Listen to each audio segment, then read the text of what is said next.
Muy bien. Perdón, listo. Vamos a empezar entonces. Bien, nos habíamos quedado en lo que era la neurona, ¿no? Habíamos dicho que es una célula eléctricamente activa, ¿no? Que depende de eventos eléctricos de despolarización y repolarización, ¿verdad? Habíamos visto también que habíamos llegado acá, ¿verdad, chicos? Esto lo hemos llegado a mencionar la vez pasada, ¿verdad? Doctores, en esta parte sí lo habíamos revisado Doctor. o nos hemos quedado antes.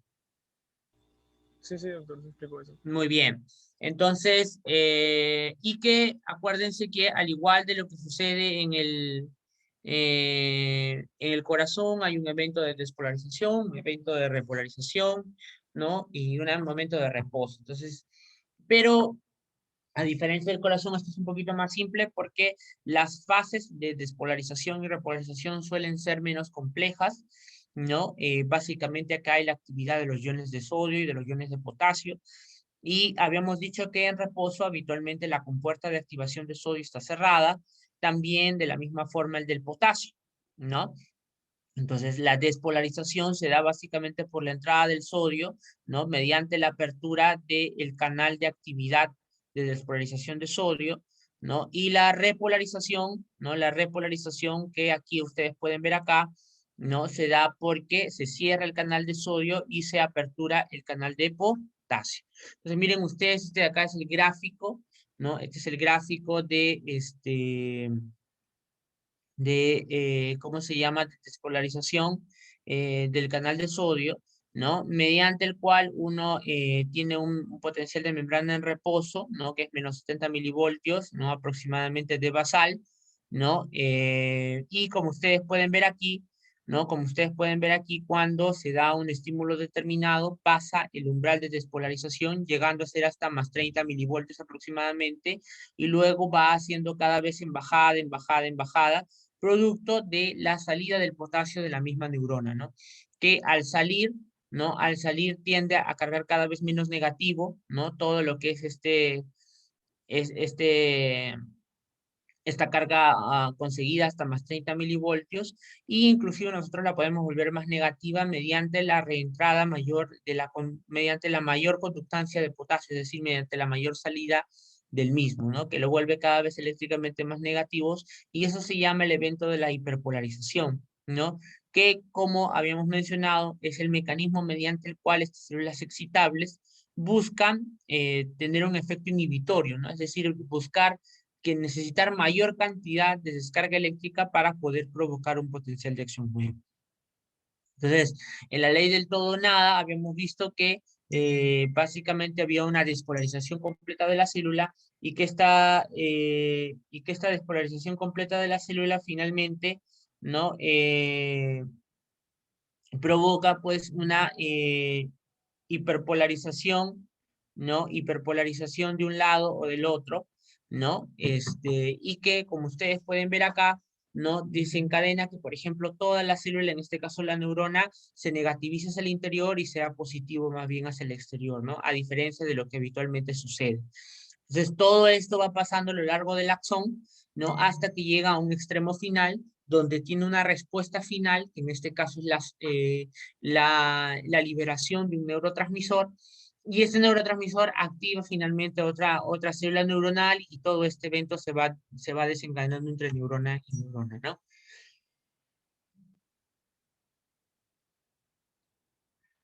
Muy bien. Entonces, como ustedes pueden ver acá, los potenciales de acción ya habíamos visto, pueden ser básicamente de dos tipos. Puede ser excitatorio, cuando provoca la despolarización, o puede ser inhibitorio, ¿no? Cuando provoca más bien la hiperpolarización, ¿no? Y eso es normal, porque ustedes van a ver que en el sistema nervioso central existen neuronas excitatorias y otras inhibitorias, ¿no? Cuya funcionalidad básicamente es la regulación de las descargas eléctricas provenientes de un área contenida del sistema nervioso central, ¿no?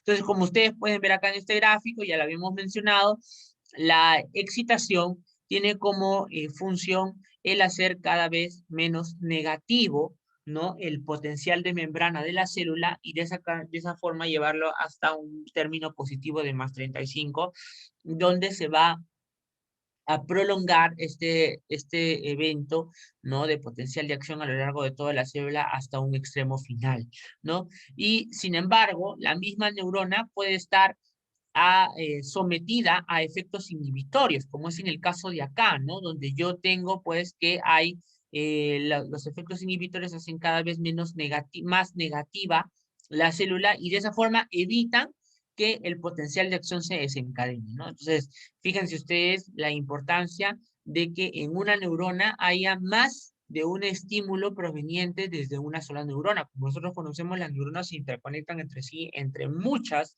de ellas, y es básicamente por eso, ¿no? Porque hay efectos excitatorios y también inhibitorios. Habíamos visto también de que los axones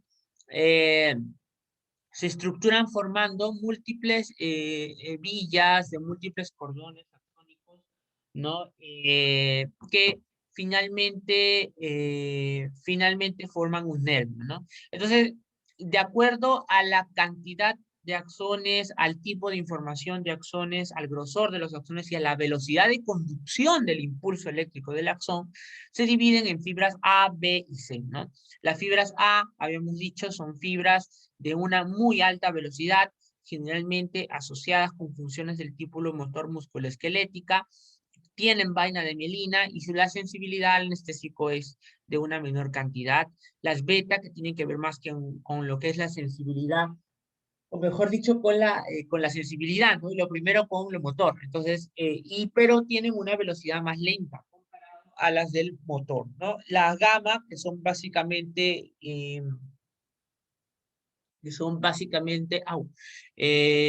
sensibilidad propioceptiva profunda inconsciente, es decir, sensibilidad que proviene desde estructuras articulares como fascias, tendones, cápsulas, y que brindan información que no llega hasta la corteza cerebral, sino que llega hasta centros más inferiores reguladores de la parte motora, como es, por ejemplo, el cerebelo, como es, por ejemplo, la médula espinal, ¿no? O los ganglios basales, etcétera.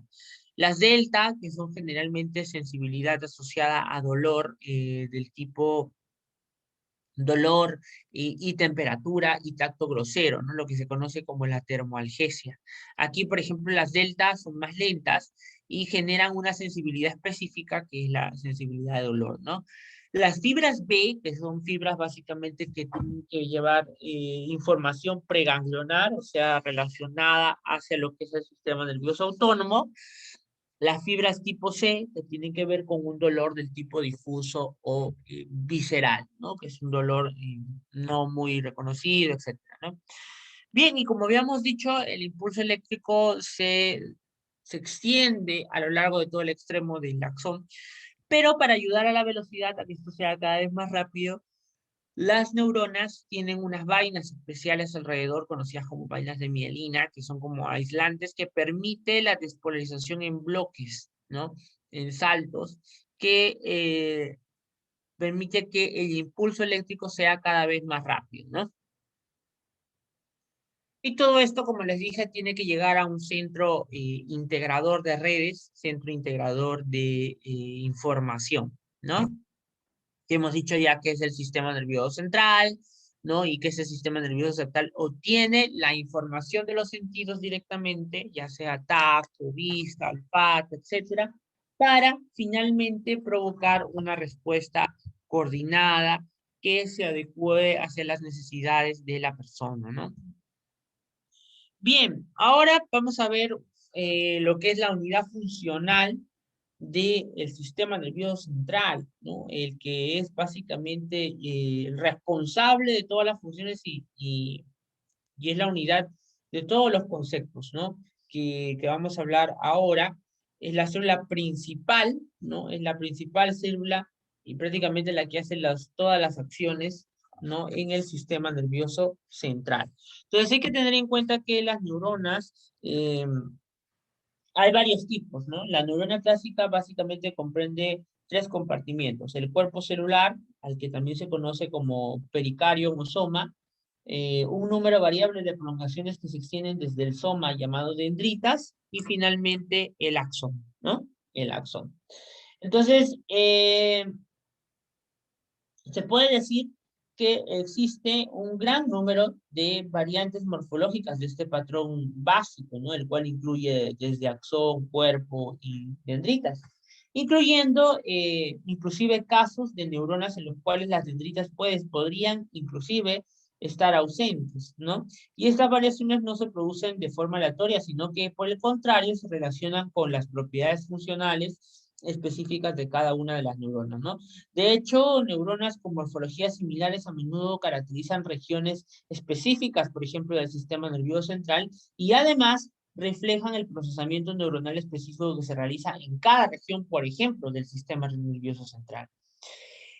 Hablando un poco de cada una de ellas, de cada una de las partes en general de esta célula, vamos a ver que el soma, ¿no? Es el principal centro genético y metabólico de la neurona, ¿no? Contiene al núcleo y al nucleolo de la célula y también cuenta con un aparato de biosíntesis bien desarrollado para fabricar los elementos que forman la membrana, ¿no? Por ejemplo, enzimas sintéticas, sustancias químicas necesarias para las funciones de especialización de la neurona, ¿no? El aparato de Golgi, el aparato de síntesis de la neurona, que incluye inclusive unos corpúsculos especiales que se llaman los corpúsculos de Nils, ¿no?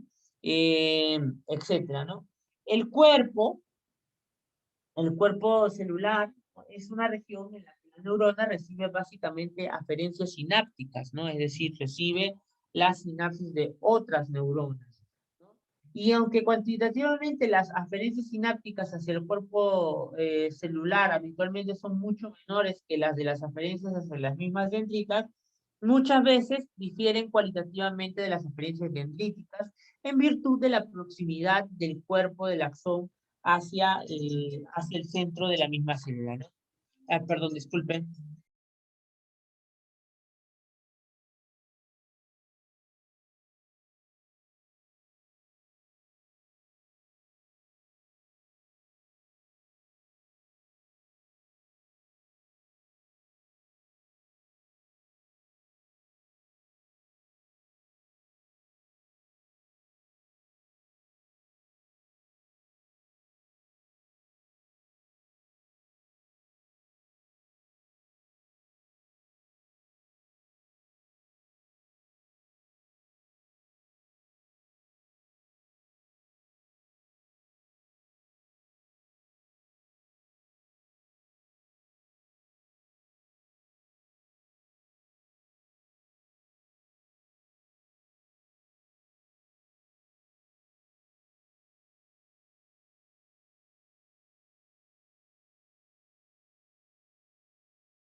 Doctor, no se le escucha.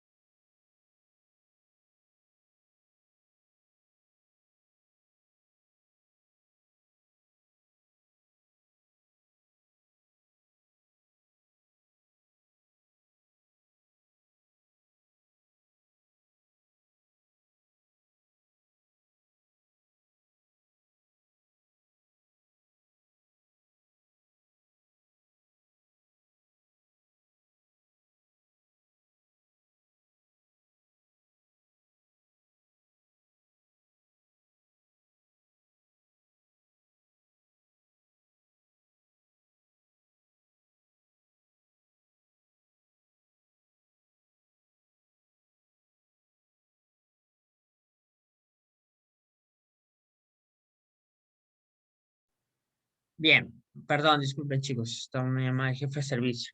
Ya, entonces como les decía, ¿no? El soma puede tener a veces, si bien es cierto, una menor cantidad de sinapsis con otras neuronas, ¿no? Puede ser cualitativamente mejor o más importante comparado a las de las dendritas de otros, a las sinapsis que están cerca de las dendritas, ¿no? Luego podemos ver, por ejemplo, las dendritas, que son estas prolongaciones que ustedes pueden ver acá. Son extensiones básicamente ramificadas del extremo afilado del soma y son lo que se considera los principales receptores directos de las señales procedentes de otras neuronas, ¿no? Se puede pensar que en una sola forma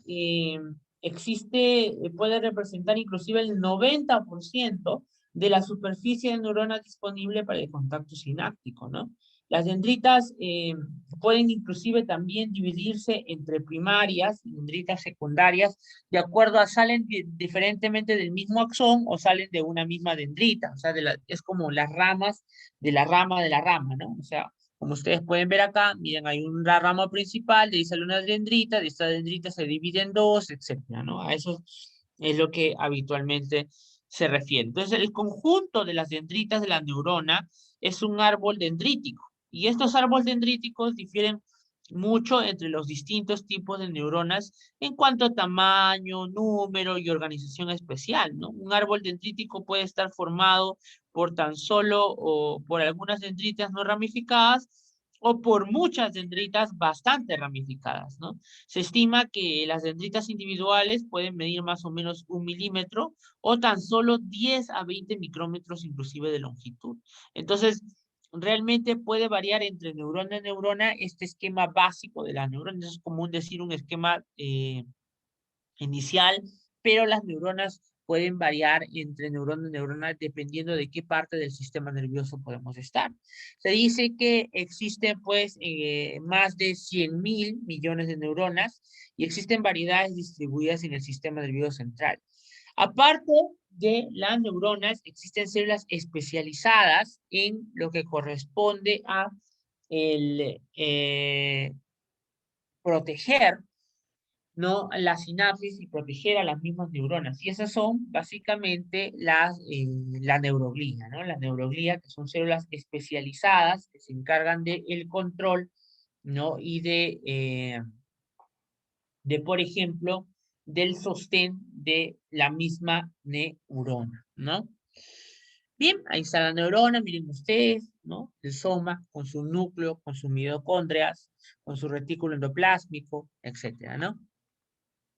Y esto es lo que les decía, miren ustedes, las neuronas pueden tener diferentes formas de distribución y eso es lo que la hace muy diferente una de otra.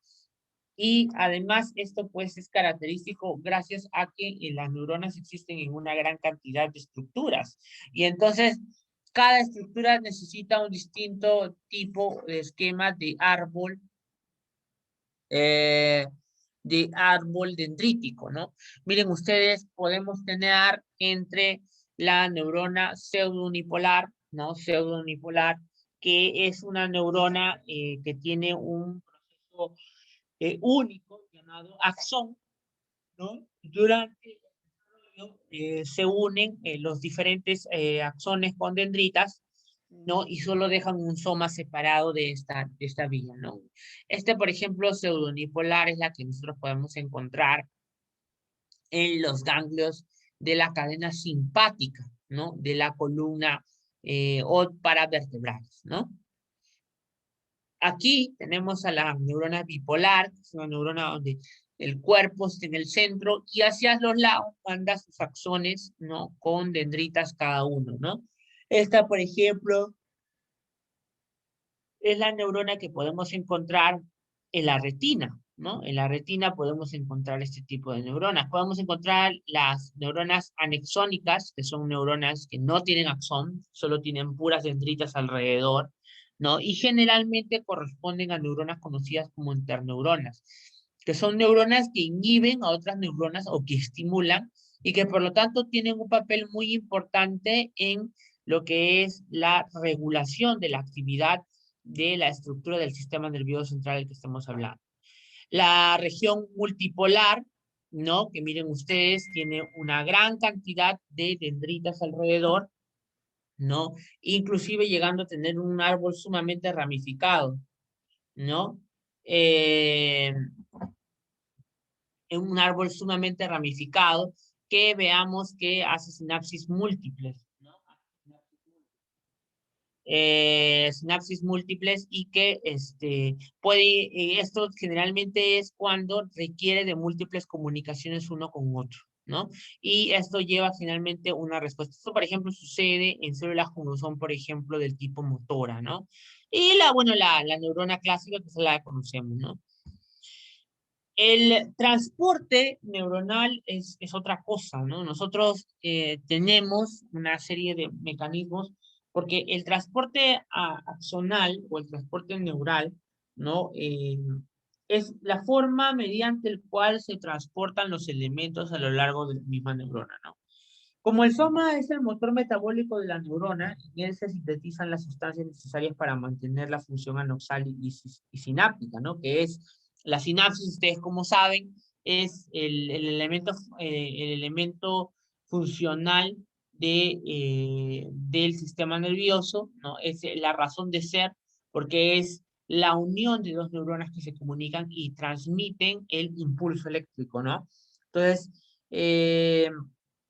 las sustancias que se sintetizan en la neurona se deben distribuir para reponer los materiales agregados e inactivos a lo largo de la acción y especialmente hasta terminales presinápticos, es decir, en la parte más final y distal de lo que corresponde al axón, ¿no? La mayoría de los axones son prácticamente muy largos para permitir un desplazamiento eficiente de las sustancias desde el soma hasta las terminaciones sinápticas mediante difusión simple. Por lo que durante la evolución se han adquirido mecanismos especiales de transporte axonal para conseguir esta tarea, ¿no?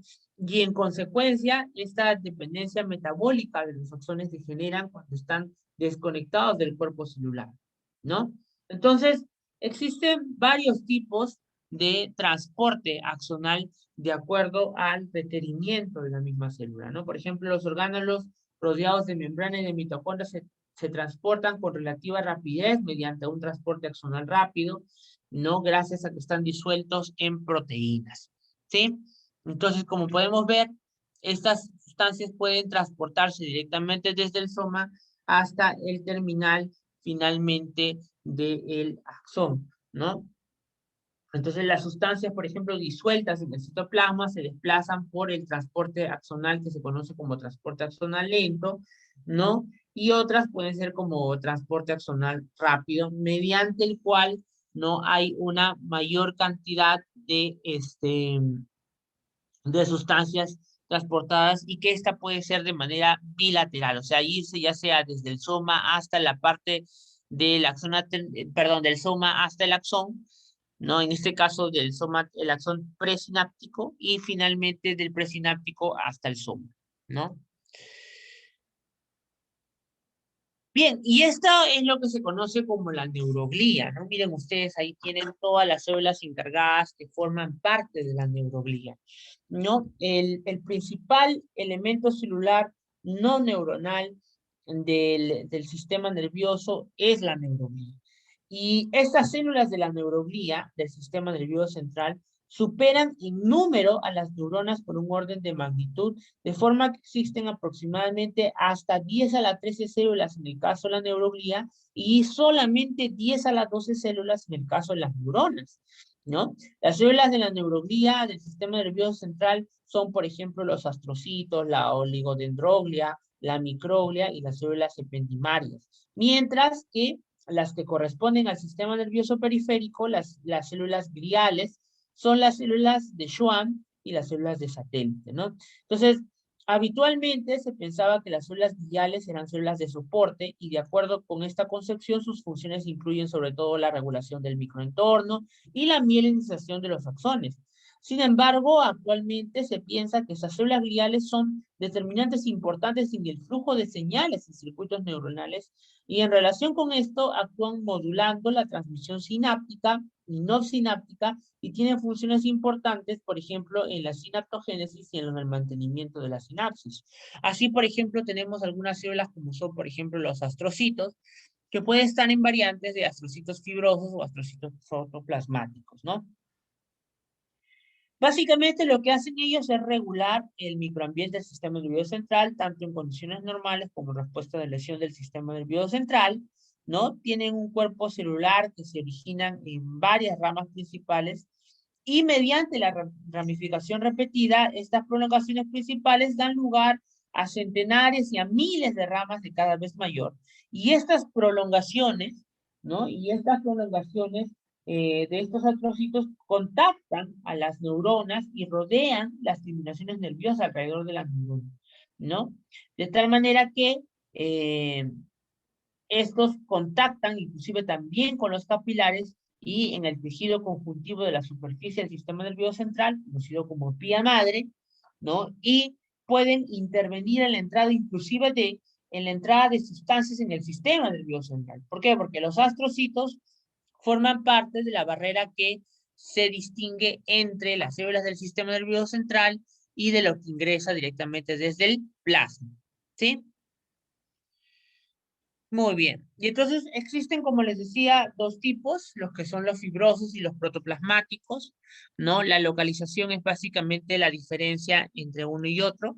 Los protoplasmáticos están en la sustancia gris y los fibrosos están básicamente en la sustancia blanca, ¿no?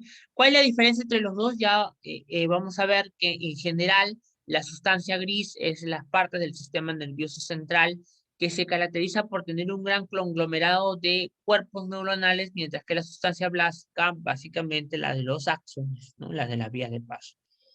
Luego de ello están células como por ejemplo los oligodendrocitos, ¿no? Los oligodendrocitos, y de la misma forma su homónimo, las células de Schwann, ¿no? Las células de Schwann, bueno, que aquí no están porque son células periféricas, ¿no? Son fundamentalmente para el funcionamiento de los axones, ¿no?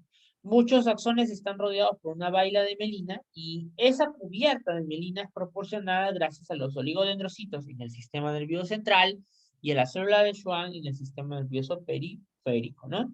Entonces, como les decía, en el sistema nervioso central, esta mielina está proporcionada por el lingocitro, ¿no? Y lo que hace esta mielina, como hemos visto en el gráfico anterior, es incrementar la velocidad de conducción de los potenciales de acción, en parte mediante una restricción del flujo de corriente iónica a las porciones amielínicas pequeñas del axón entre las neuronas. Es decir, va haciendo que el estímulo salte y de esa forma corta camino y llega más rápidamente hacia el otro extremo donde desea llegar, ¿no?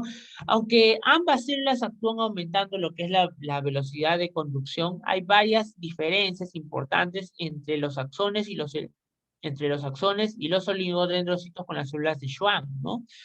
Una diferencia, por ejemplo, es que un único oligodendrocito habitualmente contribuye a mielinizar múltiples axones, mientras que en el caso de la célula de Schwann, como hemos visto, por ejemplo, en las gráficas anteriores, contribuye a mielinizar un único axón del sistema nervioso periférico, ¿no? Otra diferencia clave es que en el sistema nervioso central los axones amielínicos están desnudos, mientras que en el sistema nervioso periférico los axones amilénicos sí tienen una cubierta porque están rodeados por prolongaciones del sistema de las células de Schwann, ¿no? Otra célula importante es lo que se considera como el macrófago del sistema nervioso central, ¿no?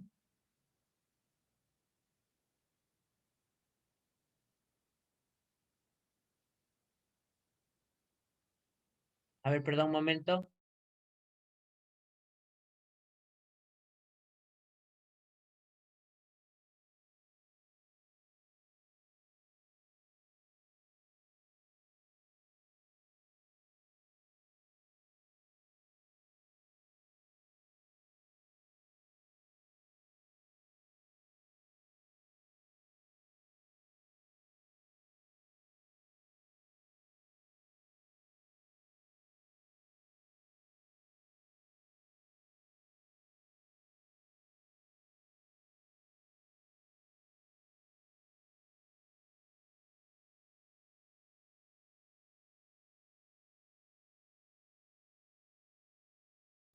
Perdón, entonces, como les decía, la microglía es lo que se denomina como el macrófago del nervioso central, ¿no? Porque es el macrófago diferenciado a lo largo de la evolución residente en el sistema nervioso, ¿no? Deriva básicamente de las células progenitoras eritromieloides, ¿no? Que migran al sistema nervioso central en fases tempranas del desarrollo.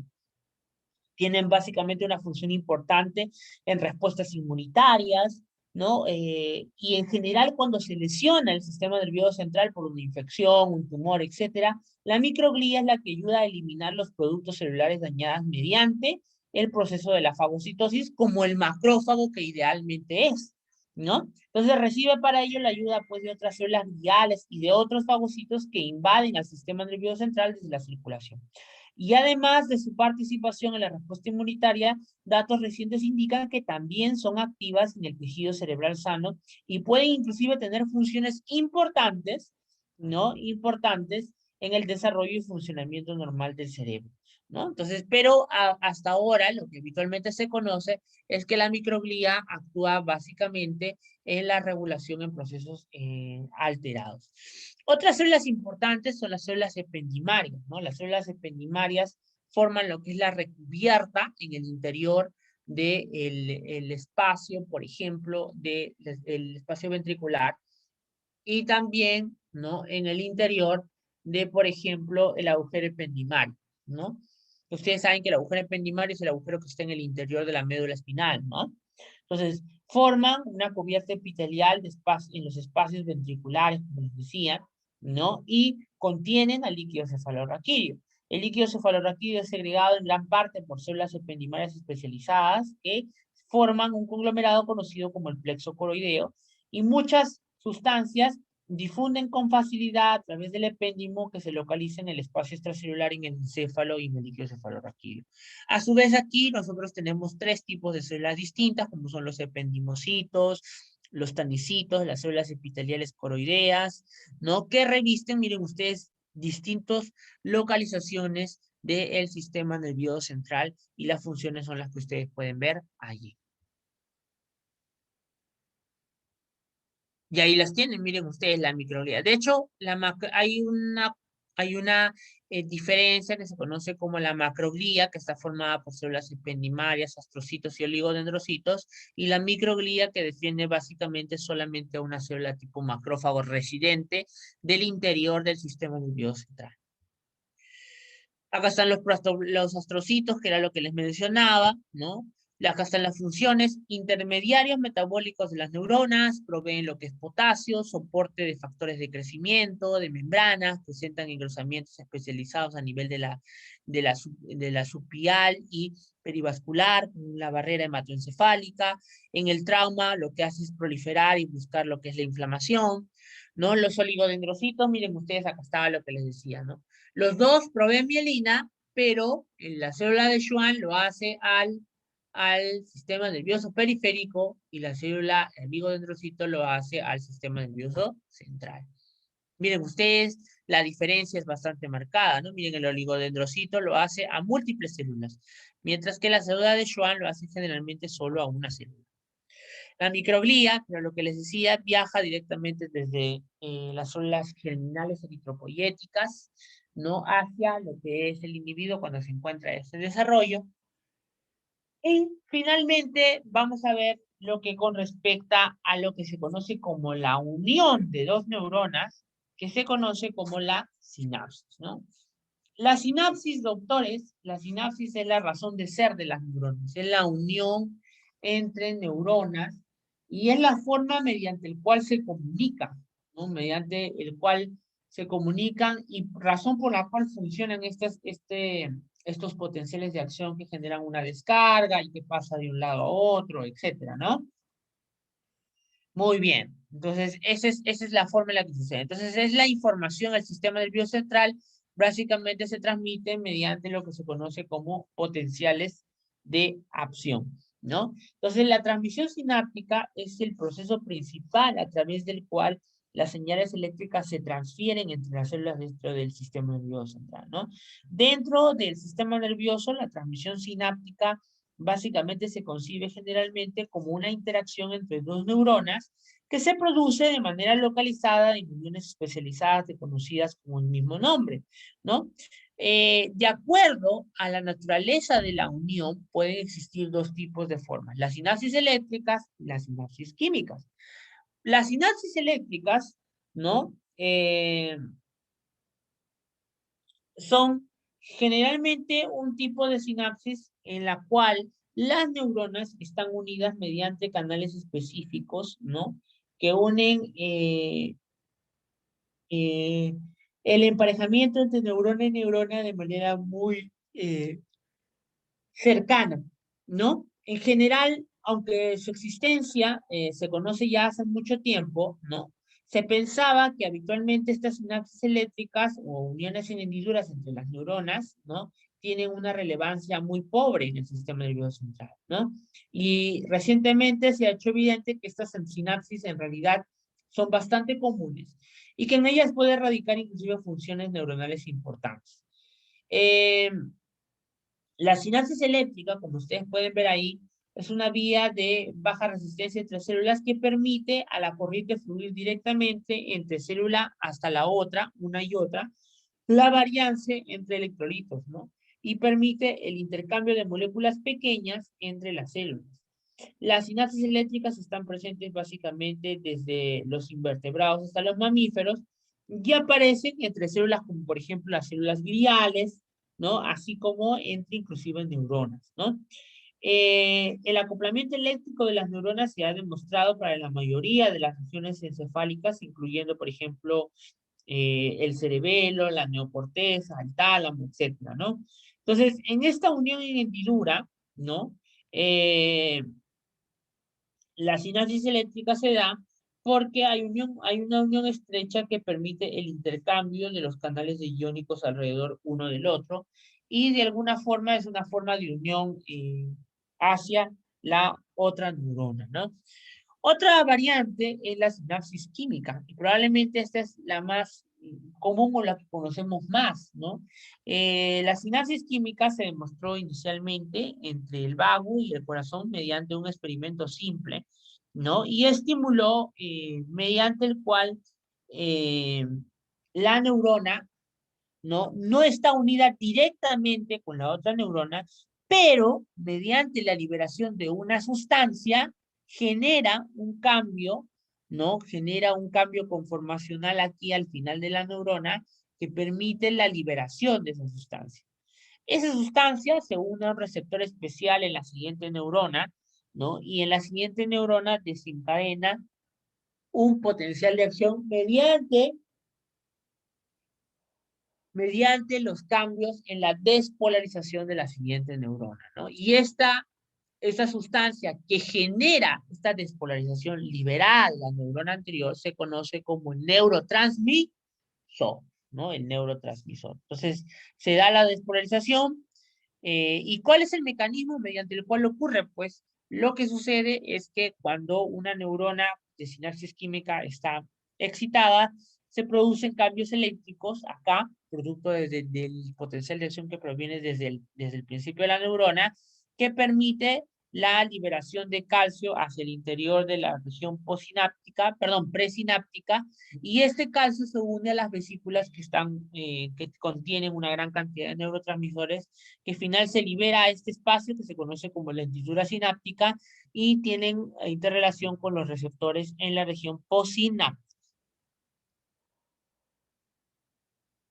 Y aquí ven ustedes cómo se libera el neurotransmisor, cómo este se une a su receptor y el receptor desencadena una respuesta celular, ¿no? Que en este caso, en la mayoría de las veces es básicamente la excitación de la neurona promoviendo la despolarización, ¿no? Promoviendo la despolarización. Muy bien.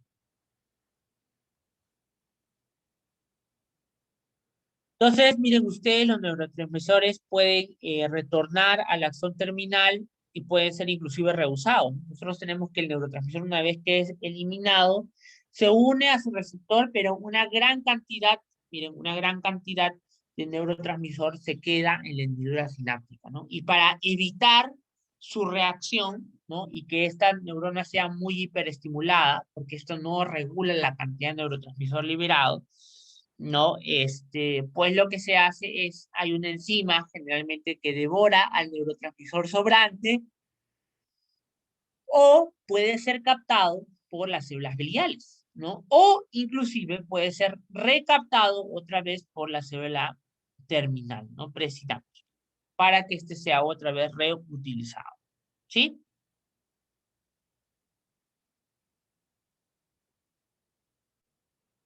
Entonces, nosotros tenemos proteínas receptoras, ¿no?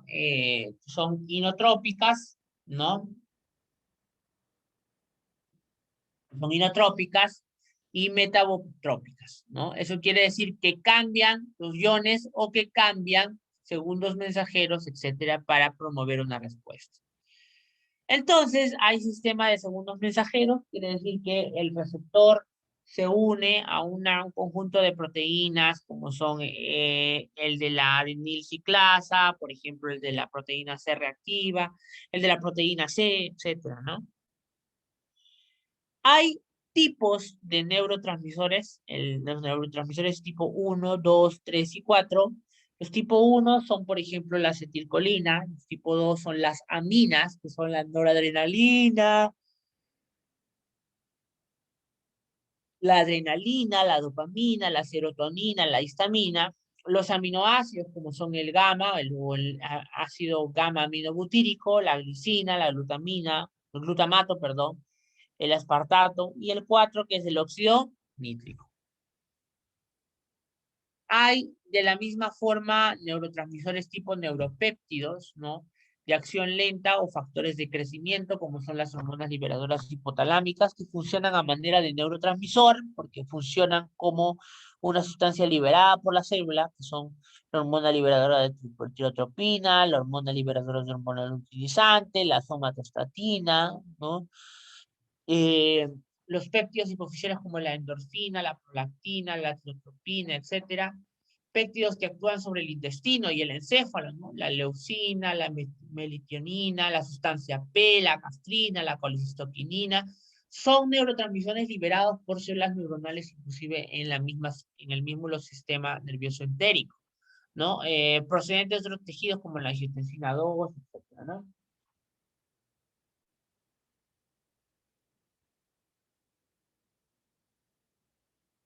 Bien, ¿y qué sucede en el soma neuronal? Pues lo que sucede es que durante la despolarización, la bomba expulsora de sodio genera pues la salida del potasio y el ingreso, perdón, la salida del sodio y el ingreso del potasio, ¿no? Y que además provoca una distribución uniforme, ¿no? Como ustedes pueden ver acá, salida e ingreso por parte del potasio. Vamos a ver algunos específicos neurotransmisores, ¿ya? Para ver algunas características importantes acerca de los mismos. Uno de ellos, por ejemplo, es el que se conoce como la acetilcolina, ¿no? La acetilcolina es probablemente uno de los neurotransmisores más importantes que tenemos, ¿no? De hecho, en el sistema nervioso periférico, la acetilcolina es el transmisor de las uniones neuromusculares, en los ganglios sinápticos, en los sistemas parasimpáticos, en las fibras postganglionales procedentes de todos los ganglios parasimpáticos y unos pocos ganglios conocidos simpáticos, ¿no? Además, es el transmisor dentro del sistema nervioso central, más destacadamente en neuronas de algunos núcleos del tronco encefálico, en algunas partes del proceso basal, como son, por ejemplo, los núcleos septales y núcleos basales, ¿no? Esta acetilcolina, como ustedes pueden ver acá, ¿no? Se sintetiza a partir de acetilcoenzima A y la colina mediante la enzima colina acetiltransferasa, ¿no? Que se localiza en el citoplasma en las terminaciones presinápticas colinérgicas. Después de que se sintetiza, la acetilcolina se concentra en vesículas y tras su liberación, la acción de la acetilcolina es finalizada finalmente por la enzima acetilcolinesterasa, ¿no? Que es una enzima que se encarga de degradar, ¿no? Degradar a la acetilcolina que está en exceso en la hendidura sináptica, ¿no? Esta pues hidroliza la acetilcolina en acetato y colina, ¿no? La colina entonces es recaptada por cotransportadores de sodio en la membrana presináptica para volver a sintetizar acetilcolina, ¿no? La degradación enzimática extracelular de acetilcolina es inusual para otros neurotransmisores, ya que esta es una de las principales sustancias que regula la acción, sobre todo motora. Otro neurotransmisor son, por ejemplo, las aminas, ¿no? Como son, por ejemplo, la noradrenalina, la dopamina y la serotonina, ¿no? Estas, como ustedes pueden ver aquí, tienen una síntesis preferentemente proveniente de tirosina, ¿no? Y es que muchos de los neurotransmisores de esta categoría pueden resultar familiares debido a que tienen múltiples funciones del sistema nervioso central y a menudo inclusive también como hormonas, ¿no? Entre las células que se conoce que actúan con neurotransmisores se hallan la dopamina, la noradrenalina, la adrenalina y la serotonina, ¿no? Y la tiamina. Entonces, la dopamina, la adrenalina y la adrenalina son lo que se conoce como las catecolaminas y comparten una ruta biosintética común ya que son derivados del aminoácido conocido como tirosina, ¿no? Y que tiene como ruta finalizada lo que es la síntesis de, por ejemplo, la dopamina, ¿no? Entonces, las neuronas que son noradrenérgicas, ¿no? Otra enzima como la dopamina beta hidroxilasa convierte a la dopamina en noradrenalina, ¿no? Y de esa forma es como se logra la acción de los diferentes tipos de aminas conocidos como la dopamina, la noradrenalina y la serotonina. Además de ello, tenemos sustancias neurotransmisoras como son provenientes de los aminoácidos, ¿no? Y ahí tenemos, por ejemplo, el glutamato.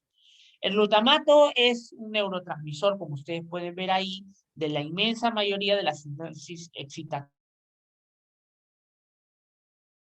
de todo el sistema nervioso central, y a pesar de su ubicuidad, fue inicialmente difícil de identificarlo de las neuronas específicas glutaminérgicas, debido a que usualmente el glutamato está presente en todas las células y tiene un papel clave en múltiples rutas metabólicas y es un precursor del gamma aminobutírico, que es uno de los principales neurotransmisores que son inhibitorios, ¿no? Entonces, por ello, los resultados experimentales han establecido claramente que el glutamato es el neurotransmisor excitador mayoritario del sistema nervioso central eh, y que cuando se aplica a las células causa despolarización, ¿no? Es decir, la liberación desde las neuronas e identificación de sus receptores y transmisores específicos, ¿no? Además de ser el papel principal neurotransmisor excitador del sistema nervioso central, ¿no? Es necesario una estricta limitación de su actividad tras la liberación desde la terminación presináptica, no solo para permitir una transmisión sináptica normal, sino además para prevenir la muerte celular, ¿no? Es decir, la acción por parte del glutamato. Otras sustancias, por ejemplo, tenemos a los neuropéptidos, ¿no? Los neuropéptidos están constituidos por cadenas de 3 a cerca de 40, inclusive aminoácidos, y se centraron en lo que era el hipotálamo durante muchos años, porque la mayoría decía que los neuropéptidos eran básicamente lo que se conocen como los factores liberadores, ¿no? Sustancias liberadas por las neuronas y que en realidad tienen función básicamente en una glándula endocrina, ¿no? Y ahí tenemos a los neuropéptidos, ¿no? Sin embargo, hoy en día está claro que estos neuropéptidos son liberados por neuronas y actúan, ¿no? Sobre receptores del sistema nervioso central también, ¿no? Como son, por ejemplo, la sustancia P, ¿no? La sustancia P y neuronas implicadas en la neurotransmisión, por ejemplo, de otros eventos como son, por ejemplo, en el sistema nervioso entérico del sistema nervioso central. ¿Sí? Muy bien. Hasta aquí hemos llegado a la primera parte. Vamos a empezar a hacer la segunda parte, que es de sensibilidad. Momento.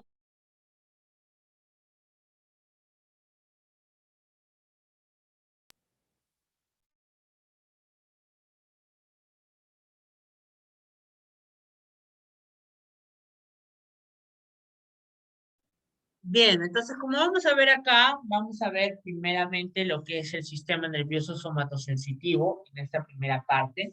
Y para ello hay que recordar que en general cuando nosotros hablamos de sistema somatosensitivo, estamos hablando de la parte del sistema nervioso central, ¿no? Que proporciona información importante acerca de lo que son el exterior, ¿no? El exterior. Entonces, el sistema somatosensitivo proporciona lo que es información del sistema nervioso central al sistema nervioso central sobre el estado del cuerpo y de su contacto con el mundo, ¿no? Lo hace empleando prácticamente diversos receptores sensitivos que se traducen en energía mecánica, ¿no? Y térmica, en señales eléctricas. Y estas señales eléctricas se denominan a su vez potenciales generadores o potencial de receptor y tienen lugar en los extremos distales de los axones de las neuronas somatosensitivas de primer orden, donde disparan, ¿no? Disparan trenes de potenciales de acción que reflejan información sobre las características del estímulo, ¿no? Los cuerpos celulares de estas neuronas se sitúan en los ganglios, por ejemplo, de la región dorsal, ¿no? Entonces, cada célula ganglionar da lugar a un axón que tras un corto recorrido se divide en dos prolongaciones, una periférica y una central, ¿no? Las prolongaciones del tipo de las células ganglionares se fusionan para formar nervios periféricos, ¿no? Entonces, un nervio sensitivo puro solo tiene axones procedentes de células ganglionares. Sin embargo, los nervios mixtos que intervienen en los músculos contienen fibras tanto aferentes como eferentes, o sea, motoras como sensitivas, ¿no? Como ustedes pueden ver acá, en general, todo el sistema nervioso central que se encarga, o el sistema nervioso que se encarga de llevar información del tipo sensitiva, proviene desde receptores desde el exterior, ¿no? Es decir, receptores ya sea tipo mecánicos, tipo térmicos, que llevan la información antes mencionada a lo largo de una acción, ¿no? Y este axón no solamente va solo, sino que va acompañado de múltiples otros axones, y esos son lo que se conoce como fibras nerviosas, ¿no? Conjunto de múltiple cantidad de axones. Entonces, el proceso axónico central de la célula ganglional entra en la médula espinal a través de la raíz dorsal, penetra en el tronco encefálico a través del nervio craneal, ¿no? Y finalmente termina en una parte de la sustancia. Hay que recordar que el sistema nervioso central, ¿no? Tiene varios tipos de sensibilidad, ¿no? Y esas sensibilidades van llevadas a lo largo por el sistema somatosensorial.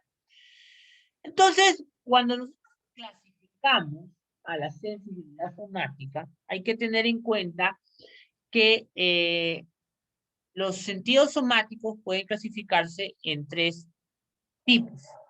Los mecanoreceptores somáticos, ¿no? Los cuales incluyen tacto y la sensación de posición, que son estimulados por un estímulo mecánico. Los termoreceptores, los cuales detectan frío o calor. Los receptores de dolor, los que son activados por factores de daño tisular. Y estos tipos de sensibilidad son la clasificación habitualmente que se usa, ¿no? Sin embargo, hay otros tipos de clasificaciones, por ejemplo, clasificaciones somáticas, ¿no? Son inclusive además agrupadas conjuntamente en las siguientes clases. Se considera que hay una esterocepción sensitiva, una viscerocepción y una sensación profunda, ¿no? La esteroreceptiva, sensaciones esteroreceptivas, vienen desde superficies del cuerpo, ¿no? Por ejemplo, piel, mucosas, ¿no? Y son relacionadas a un estado físico del cuerpo, incluyendo posición, ¿no? Sensaciones, tendones, músculos,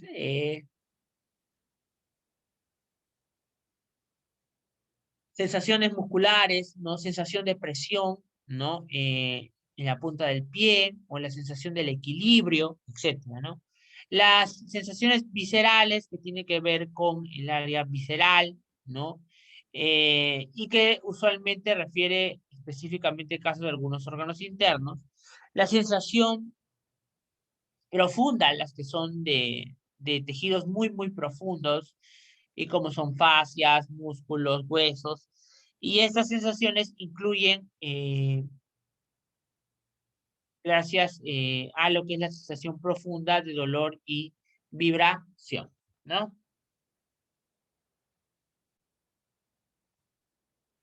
Y finalmente hay que mencionar que estos mecanismos o sensaciones que se reciben, ya sea profunda, propioceptiva, profunda, consciente o inconsciente, provienen desde receptores que captan el estímulo y los transforman en un potencial eléctrico. Ustedes pueden ver que hay mecanorreceptores, termorreceptores, nociceptores y quimioreceptores, ¿no? Miren ustedes la gran cantidad que hay.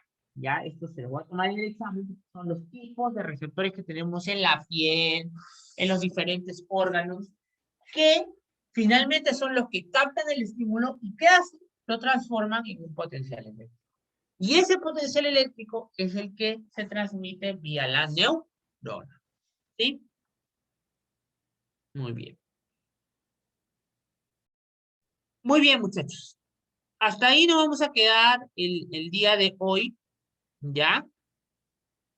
El día de hoy nos vamos a quedar allí para poder continuar con el siguiente, con lo que respecto es todo el sistema nervioso sensitivo. ¿Sí? No sé si alguno tiene alguna duda.